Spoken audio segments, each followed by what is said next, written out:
On November 29, 1943, the sky over northern Germany was alive with the distant roar of engines, the hum of wings slicing through freezing air, and the tension of hundreds of young men carrying the weight of a war that had already taken too many. Among them, a single bomber, designated Ricky Tick Tavi, edged through the clouds, straining to keep pace with the formation. Inside its tail, kneeling on a narrow, unforgiving metal platform, a 19-year-old staff sergeant named Eugene Moran gripped his twin .50 caliber machine guns, his breath freezing as it escaped into the open fuselage behind him. No one could see him. No one could reach him. He was alone, and yet within minutes, every other voice on the intercom fell silent. 8 of his 10 crewmates were dead. The bomber shuddered violently, metal screaming as a German flak round tore through the fuselage, splitting the plane in two. And Moran, trapped inside a fragment of aluminum with no wings, no engines, and a parachute rendered useless, faced a death no man should ever confront. How does a human being survive a free fall in a falling aircraft? How does courage manifest when the world has already abandoned you?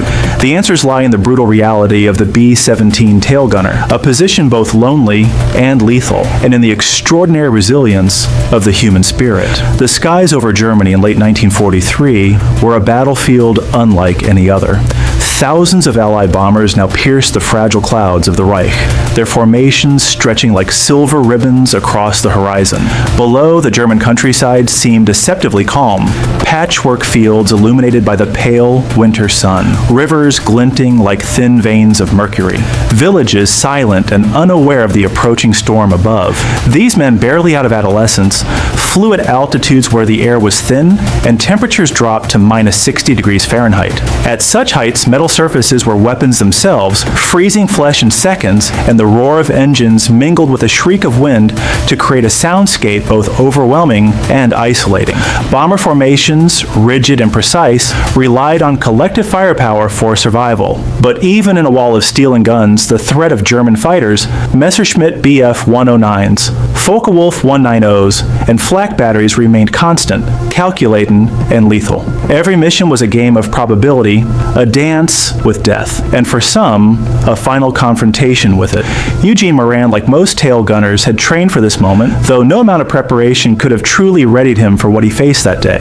At 19, he was both cautious and audacious, aware of the fragility of the aircraft and the lives it carried. His hands were calloused, yet steady, his eyes sharp, scanning the skies for the telltale glint of enemy wings or cannon fire. He was acutely aware of his isolation, the small bicycle seat that bore his weight, the narrow tunnel he had crawled through from the nose of the plane to reach his station. Every inch of him pressed against the cold aluminum, knees tucked, shoulders brushing the fuselage walls. Yet beneath the fear, there was a determination, an unspoken commitment to protect his crew, to hold the line, even when the odds were overwhelming.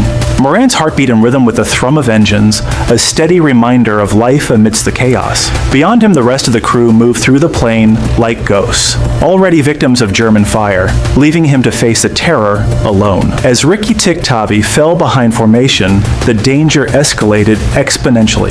German fighters, sensing a solitary target, closed in with ruthless precision. Rockets tore into the fuselage, tracer rounds streaked past the plexiglass panels, and the sound of metal being shredded filled Moran's ears. Each burst of fire was a punctuation in a sentence written in violence. One by one, the intercom voices went silent, the laughter, the shouted coordinates, the casual updates, all replaced by an oppressive, suffocating quiet, broken only by the scream of wind and the staccato of gunfire. Moran returned fire mechanically, instinctively, each trigger pull an act of defiance, a heartbeat against the inevitable. Below, fields and villages became a blur of cold colors as the tail section, now the sole remnant of the bomber, began its uncontrollable descent. He attempted to reach the escape hatch, but twisted metal held it fast. His parachute, designed to be a savior, had been rendered useless by shrapnel. The realization struck: there would be no help. There would be no rescue. There would be only the fall, and whatever lay beneath 4 miles of German countryside. The position of the tail gunner was unlike any other in the Allied bomber. Enclosed in a 4-foot wide compartment at the extreme rear, the gunner was separated from comrades by dozens of feet of fuselage, catwalks, and gun emplacements. Communication was limited to an intercom system that, if it failed, left the gunner blind, deaf, and isolated. The guns themselves, or his twin M .22 Brownings, were heavy and temperamental, prone to jamming in moments of the most extreme tension. Clearing a jam required dexterity, courage, and absolute composure under duress, as the hands worked against the cold that threatened to numb every finger in seconds. The tail gunner's world was one of extremes. Below, an endless void. Around, the shriek of metal and wind. Above, the unseen enemy maneuvering for position. And within, the knowledge that his very survival was a narrow line, balanced between skill, instinct, and chance. Ken Tucker, a tail gunner with the 15th Air Force, described the compartment as both confining and isolating, yet strangely comforting for a man who thrived on solitude. Every mission demanded the same crawl from the nose past the radio room, over the open bomb bay, through the waist gunners, and finally into the tail. The space was brutal. Knees pressed to cold metal, body hunched, eyes locked on the narrow field behind.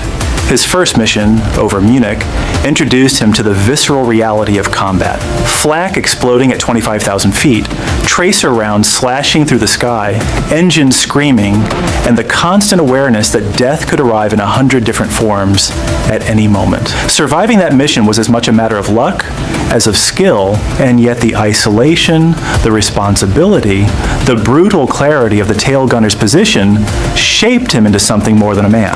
It made him a sentinel against annihilation. The Luftwaffe, initially approaching B-17s from the rear, underestimated the newly fortified tail. With the addition of twin .50 calibers on the B-17E, German pilots were confronted with concentrated fire they had not expected. Survivors described the rear defense as impenetrable, a wall of steel and bullets that forced enemy tactics to evolve. Formation attacks, 12 o'clock high dives, and the eventual use of Focke-Wulf 190s with 30mm cannons were direct responses to the tail gunner's efficacy. Yet no strategy could eliminate the human element of fear, isolation, and resilience. Each engagement was a test, a psychological crucible in which men were measured not only by skill, but by the capacity to endure terror in its purest form. As the bomber fractured and Moran faced the unimaginable, his situation became both extraordinary and tragically emblematic of the air war. Alone, trapped, and falling through 28,000 feet of open sky, he acted with a focus born of both desperation and clarity. Each second stretched, the landscape below approaching with terrifying speed. He adjusted his position, braced himself, and somehow retained the presence of mind to manipulate the damaged fuselage in ways that defied expectation. The fall, which should have been fatal, became a theater of survival, a moment where instinct, training, and an unbroken will collided against the relentless physics of gravity. Below, the German countryside unfolded in a patchwork of snow-dusted fields and shadowed forests, silent witnesses to a drama occurring entirely above them. When the descent finally concluded, when the remnants of Ricky Tick Tavi impacted the earth, the world seemed to hold its breath. Moran emerged as the sole survivor of a crew that had been annihilated around him. His body bore the marks of the ordeal, his mind the scars of witnessing death in its most intimate form. The psychological weight of survival, of having been the last human presence in a machine torn apart by war, left him forever altered. He understood in that instant the cost of each mission, the fragility of life, and the harrowing responsibility that came with his station. The tail gunner's compartment, once a space of isolation and danger, had also become a crucible of endurance, forging a man in fire, ice, and lead. The aftermath rippled beyond Moran alone. For the 8th Air Force, every mission remained a high-stakes gamble. In 1943, statistics revealed that only 1 in 4 crews would survive their full tour of 25 missions. The B-17s themselves, fortresses in name, yet fragile against concentrated enemy fire, suffered catastrophic losses. Of the 12,731 ever built, nearly 4,754 were lost in combat, and the men who crewed them paid the ultimate price.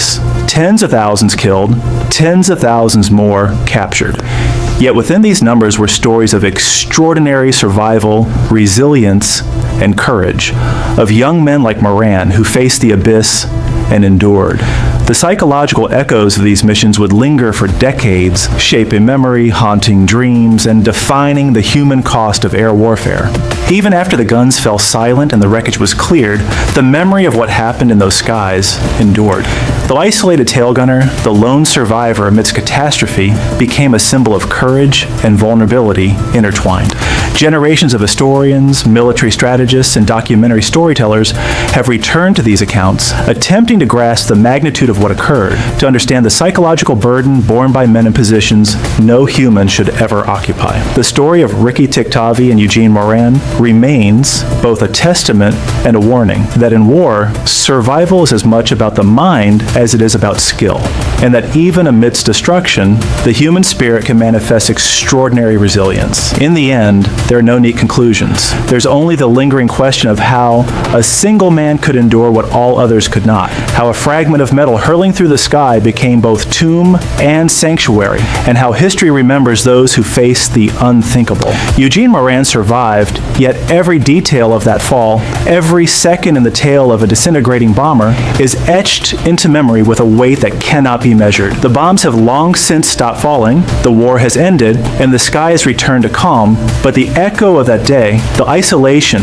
the fear, the courage, still hangs over the German countryside. And in that echo, the world is reminded that heroism is not always loud. Sometimes it is silent, and sometimes it is simply surviving when all others have perished.